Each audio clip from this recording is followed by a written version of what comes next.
Now, let's try to understand the concept involved in 50-second numerical problem. In the inversion of cane sugar, inversion of cane sugar, inversion of cane sugar.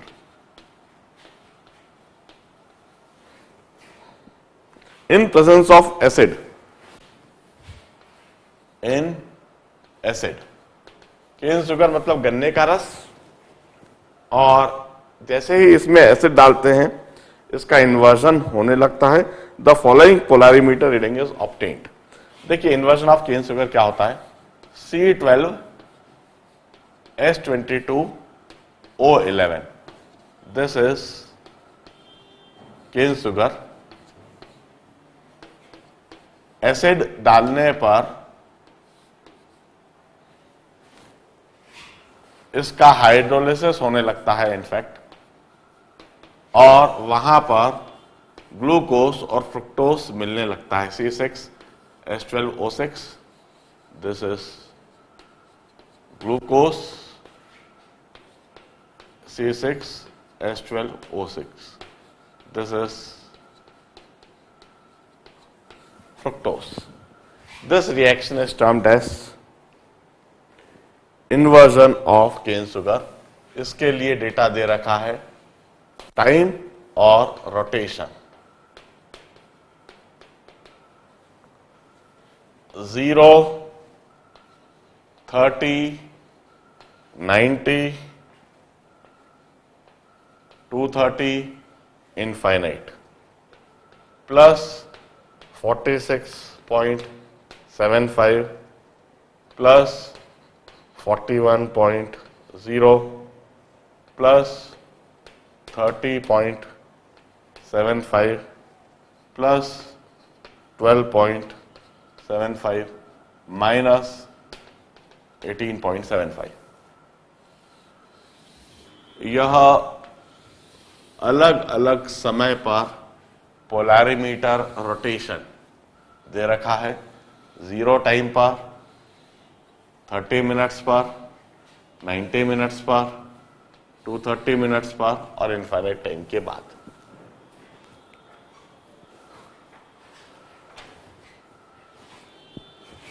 मैं थोड़ा neatly ही लिख देता हूं, otherwise वाकई में बड़ा confusion होएगा.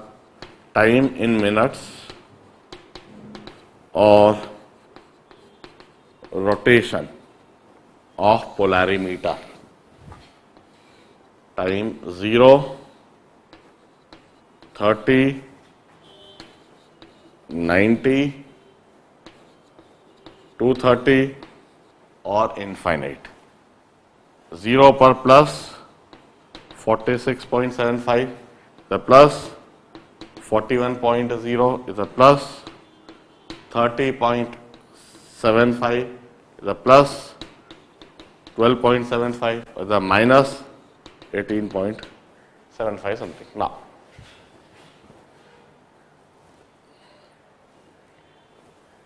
it's a very common reaction around us. गर्मी के सीजन में जनरली हम गन्ने का रस पीते हैं और उसी गन्ने के रस पर यह न्यूमेरिकल प्रॉब्लम है. केन शुगर मीन्स गन्ने का रस, और इसमें पानी डाला और एसिड डाला, मतलब पानी डाला और नींबू डाला.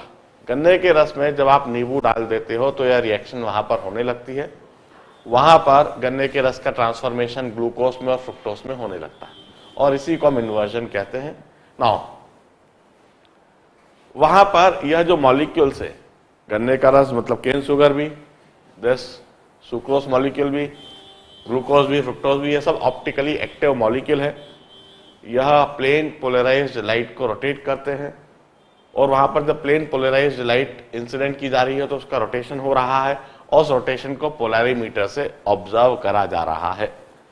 अब this problem does not mean that we need to go into the deeps of polarimeter. इस प्रॉब्लम का यह मतलब नहीं है कि हम पोलैरिमीटर को डिटेल में पढ़ने चले जाएं, पोलैरिमीटर के कंसेप्ट ऑफ फंडामेंटल को पढ़ने चले जाएं. ऐसी कोई आवश्यकता नहीं है. ऐसा भी नहीं है कि हम उस इन्वर्जन फिनोमेना को बड़े डिटेल में देखने चले जाएं, या केन शुगर कैसे वह रोटेट करता है, क्या कंसेप्ट है, क्या फंडामेंटल है। हम इसके डीप फिजिक्स में, डीप कंसेप्ट में नहीं जाएंगे, हम तो ओवरव्यू में रहेंगे। हम कहते हैं रोटेशन ऑफ पोलैरिमीटर, जैसे initially cane sugar, rotation of polarimeter हम ऐसे सोचे, rotation is directly proportional to the concentration of cane sugar.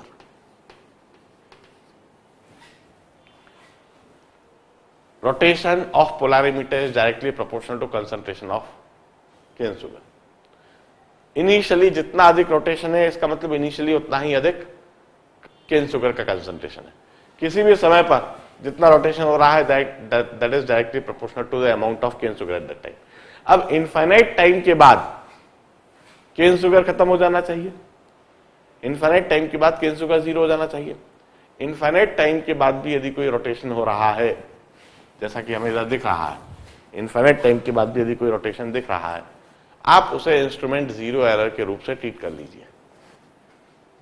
Rotation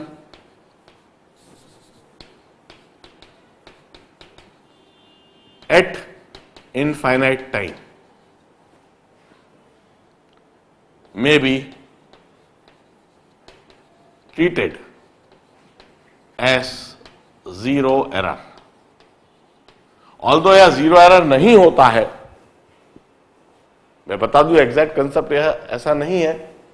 infinite time के बाद जो रोटेशन हो रहा है, दैट इज ग्लूकोज और फ्रुक्टोज का जो रोटेशन का डिफरेंस है, उसकी वजह से हो रहा है, मगर उसके डीप में जाने की आवश्यकता नहीं है। प्रॉब्लम को समझने के लिए, इस तरह के सिचुएशन को डील करने के लिए हम कहते हैं rotation at infinite time can be treated as zero error.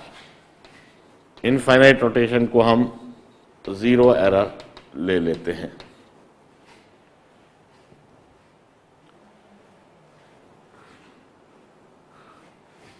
अब हम कहते हैं initial amount of cane sugar, initially यह ए नॉट है, और टाइम टी पर, एट एनी टाइम टी यह ए है cane sugar, initially a naught है।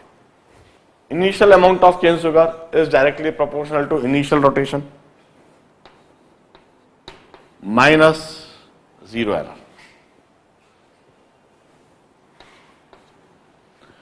Amount of cane sugar at any time t is directly proportional to rotation at time t minus zero error. तो हम कहेंगे A not upon A, A not upon A is equal to R not minus zero error upon R T minus zero error. हम यह concept apply कर देंगे, और फिर हम first order integrated rate law, जो कि है k equal to 2.303 upon T log of A not upon A, इसको रीराइट कर देंगे k equal to 2.303 by T log of R not minus are infinity upon R T minus are infinity. हम इस तरह से इस सिचुएशन के लिए इंटीग्रेटेड रेट लॉ लिख देंगे। इसी चीज को लिखना हमारे लिए खास चैलेंज होता है। यदि यह लिखना सीख लिया तो प्रॉब्लम हो गया। अब ध्यान से देखें, हमने कहा किसी भी समय पर केन शुगर की वजह से रोटेशन हो रहा है, and amount of cane sugar is directly proportional to the rotation, और rotation is directly proportional to amount of cane sugar. Initially maximum rotation होगा क्योंकि इनिशियली मैक्सिमम केन शुगर है। जैसे जैसे समय आगे बढ़ेगा केन शुगर कम होता जाएगा, केन शुगर के कम होते जाने से रोटेशन भी कम होता जाएगा। इनफाइनाइट टाइम के बाद केन शुगर जीरो हो जाएगा, इनफाइनाइट टाइम के बाद रोटेशन भी जीरो हो जाना चाहिए, मगर उस समय पर जो भी कुछ रोटेशन दिख रहा है उसको हम इंस्ट्रूमेंट जीरो एरर ले लें। रोटेशन एट इनफाइनाइट टाइम में be treated as zero error.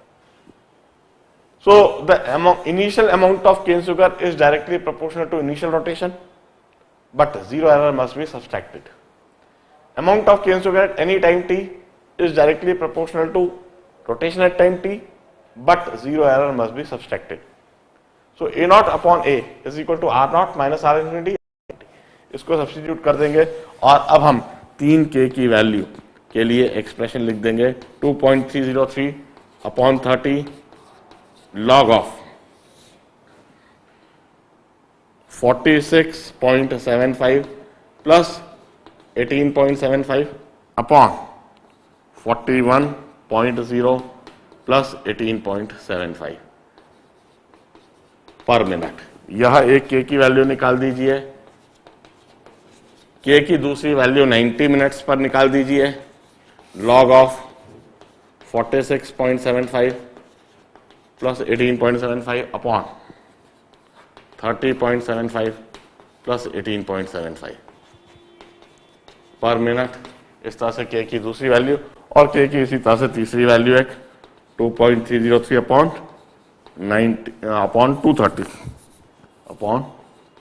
230 log of 46.75 plus 18.75 upon 12.75 plus 18.75। इस तरह से 3K की वैल्यूज डिटरमाइन कर दीजिए। तीनों K की वैल्यूज इक्वल आ जाएंगी, जिससे यह भी प्रूव हो जाएगा कि यह फर्स्ट ऑर्डर है और रेट लॉ कांस्टेंट की वैल्यू भी डिटरमाइन हो जाएगी। खास जो कंसेप्ट समझना था, इन्वर्जन ऑफ केन शुगर क्या होता है, मैं एक और बार बता दूं। इस जगह पर जो मैंने कहा है रोटेशन एट इनफाइनाइट टाइम में be treated as zero error, इस प्रॉब्लम में इस कंसेप्ट को इस तरह से डेवलप करा जा सकता है, although this is not the exact concept. Infinite time के बाद जो कुछ आपको रोटेशन दिख रहा है that is differential rotation due to glucose and fructose formed at infinite time, मगर वह कांस्टेंट होता है, वह फिक्स होता है। इसलिए जीरो टाइम पर भी और किसी भी टाइम पर उसको जीरो एरर के रूप में देखा जा सकता है और उसको सब्सट्रैक्ट करा जा सकता है और इस कंसेप्ट को इस तरह से डेवलप करा जा सकता है, इस सिचुएशन को ऐसे सॉल्व करा जा सकता है। एक ब्रेक ले लेता हूं और 1-1.5 घंटे के बाद मैं फिर वापस 53, 54, 56 प्रॉब्लम समझाऊंगा, इसे नोट डाउन करो। चलिए पहले हम 54th प्रॉब्लम कर लेते हैं, फिर 53rd भी सिंपल है वैसे, मगर 54th इसलिए करवा रहा हूं बिकॉज वह प्रॉब्लम भी इन्वर्जन ऑफ केन शुगर पर ही है। The inversion of cane sugar proceed with half life. Inversion of cane sugar proceed with constant half life. Constant half-life equal to 500 minute at pH of 5 or H positive concentration equal to 10 to the power minus 5 for any concentration of cane sugar. For any cane sugar concentration. However, if pH is, अगले जानकारी दे रखी है, at pH is equal to 4 or when H positive concentration is 10 to the power minus 4, the half life changes to, once again half life becomes constant, the new half life changes to 50 minutes. Derive the rate law constant, and here also I will say for any concentration of cane sugar. Derive the rate law constant for inversion of cane sugar. A very interesting problem. Inversion of cane sugar हम अच्छी तरह से जानते हैं, मैं दोबारा लिख देता हूं inversion of cane sugar की reaction. This is C12 H22 O11. This is cane sugar, इसका हाइड्रोलिसिस होता है एसिड की प्रेजेंस में और वहां पर C6H12O6 बनता है, ग्लूकोज और फ्रुक्टोज, C6H12O6 फ्रुक्टोज बनता है, और इसी को हम इन्वर्जन कहते हैं।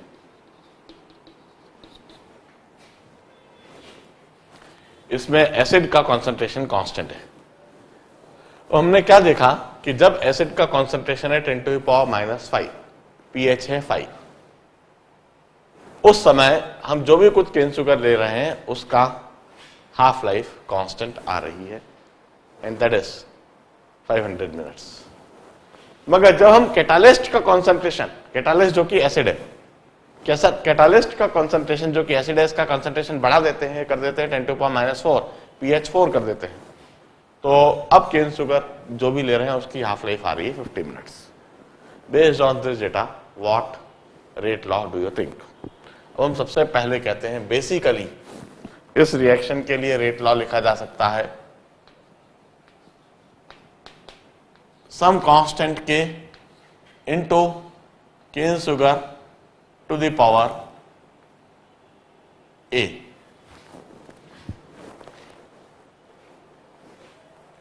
Rate is equal to some constant k into cane sugar to the power a. अब k is rate constant when temperature and catalyst everything remains same. K is rate law constant if temperature and catalyst are same or unchanged. Temperature change नहीं होना चाहिए, catalyst change नहीं होना चाहिए, तो यह rate law constant लिखा जा सकता है। अब हम इधर एक और बात ऑब्जर्व कर रहे हैं, for fix temperature and fix concentration of catalyst, that is H positive ion, half life is a constant. It implies that its first order with respect to cane sugar, cane sugar के respect में यहां first order है, इसका मतलब ए की value 1 है। हम इस रिएक्शन को इस तरह से लिख सकते हैं, rate is equal to some constant into cane sugar. अब मैं कहता हूं दिस के अगले केस में H positive ion concentration change हो रहा है, I may rewrite this k as k dash into H positive to the power B into cane sugar concentration. Here K is K dash into H positive to the power B. और हम एक और बात लिख सकते हैं that this K is ln 2 upon T half. This K is ln 2 upon T half, first order reaction है, तो ये जो रेट लॉ कांस्टेंट K है, this is ln 2 by 2 T half और 0.693 by T half और 0.693 upon T half। तो मैं कहता हूं at pH is equal to 5 और H positive concentration equal to 10 to the power -5, half life is 500 minutes. It implies that this reaction can be written as K dash into 10 to the power -5 to the power B is equal to ln 2 by 500। हम इस expression को इस तरह से लिख सकेंगे। और eight pH equal to 4 when H positive is 10 to the power minus 4, half life is 500 minutes. It implies that this expression can be written as k dash into 10 to the power minus 4 to the power b is equal to ln 2 by 50। हम इस तरह से इस condition को लिख सकते हैं इस इक्वेशन से। अब now first equation divided by second equation, 500 upon 50 पर minute cancelled and this would give me 10 to the power minus 5 upon 10 to the power minus 4 whole to the power b or 10 to the power b is equal to 10, which implies that b must be equal to 1. Hence, finally, for this inversion of k in sugar, I may write rate law as k dash into h positive to the power 1 k in sugar to the power 1.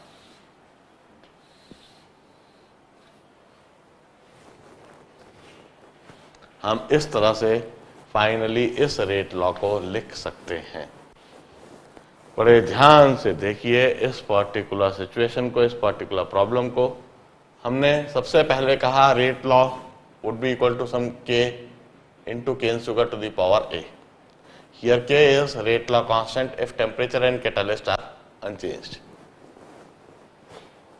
Temperature और catalyst change नहीं होते तो ऐसे लिखा जाएगा।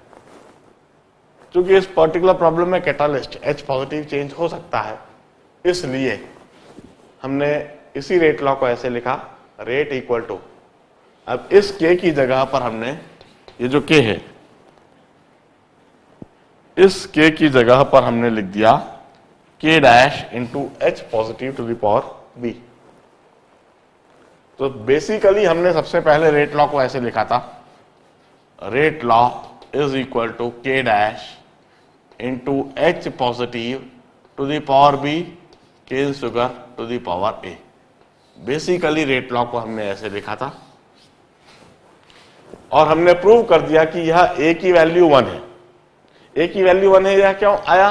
क्योंकि cane sugar fix catalyst concentration के लिए, जब कैटालिस्ट कंसंट्रेशन फिक्स हो जाता है pH 5 हो जाता है, H positive 10 to the power minus 5 हो जाता है।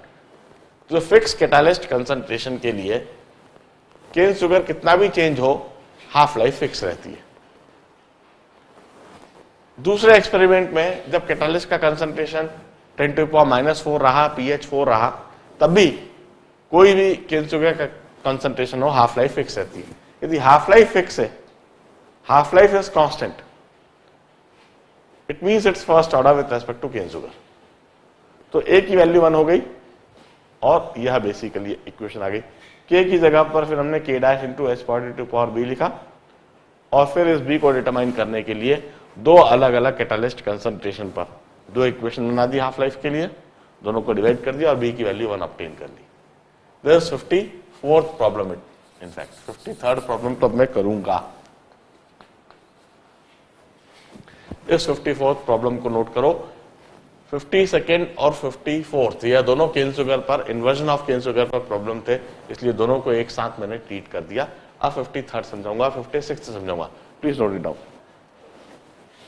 चलिए अब 53rd और 56th दोनों सिंपल प्रॉब्लम है, इमीडिएटली कर डालते हैं, दोनों एक साथ कर देंगे। 53rd, a reaction A gives you product, A gives you product, concentration of A are C naught, A C naught,